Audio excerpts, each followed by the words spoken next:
Good morning guys. So yun, kami lang dalawa dito ng aking anak. Madalas kami lang dalawa magkasama dahil yung nanay niya nasa trabaho at kami lang dalawa. Galing ko lang sa trabaho at ako rin nag-aalaga.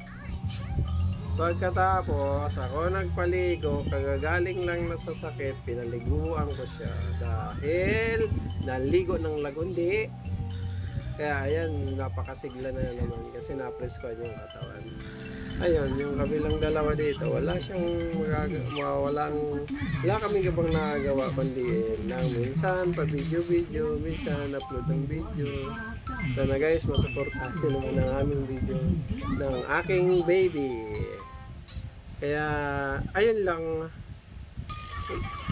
Yun lang ginagawa namin, garutan, kaming dalawang mag-ama. Kasi wala kaming kasama dito sa bahay. Minsan, pag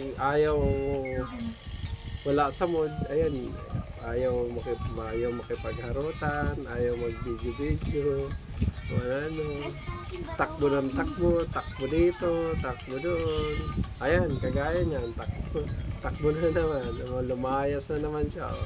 Ayan, patingin-tingin siya dyan. Ayaw niya pa mag-didi. Binalingan niya yung cellphone. Gusto niyang kunin. Ayan